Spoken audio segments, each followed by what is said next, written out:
ನಮಸ್ಕಾರ. ಜೀನಿ ನ್ಯೂಸ್ ವೀಕ್ಷಕರಿಗೆ ಸ್ವಾಗತ. ಇಂದು ಬೆಂಗಳೂರಿನಲ್ಲಿ ಆರ್ಸಿಬಿ ತಂಡಕ್ಕೆ ಭವ್ಯ ಸ್ವಾಗತ ಸಿಗಲಿದೆ.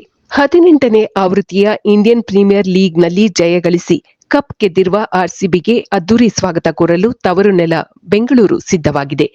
ವಿಧಾನಸೌಧದಿಂದ ಚಿನ್ನಸ್ವಾಮಿ ಕ್ರೀಡಾಂಗಣದವರೆಗೆ ಆರ್ಸಿಬಿ ತಂಡದ ವಿಜಯದ ಮೆರವಣಿಗೆ ಇಂದು ಮಧ್ಯಾಹ್ನ ನಡೆಯುವ ಸಾಧ್ಯತೆ ಇದೆ.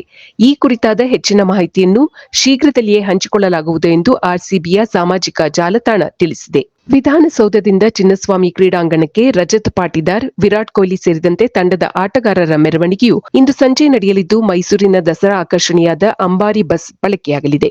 ಅಹಮದಾಬಾದ್ನಿಂದ ಹೊರಟಿರುವ ತಂಡ ಮಧ್ಯಾಹ್ನ ಬೆಂಗಳೂರನ್ನು ತಲುಪಿದೆ. ಇದು ಈ ದಿನದ ಸುದ್ದಿಗಳು. ನಿರಂತರ ಸುದ್ದಿಗಳಿಗಾಗಿ ವೀಕ್ಷಿಸುತ್ತಿರಿ ಜೀನಿ ನ್ಯೂಸ್. ನಮಸ್ಕಾರ.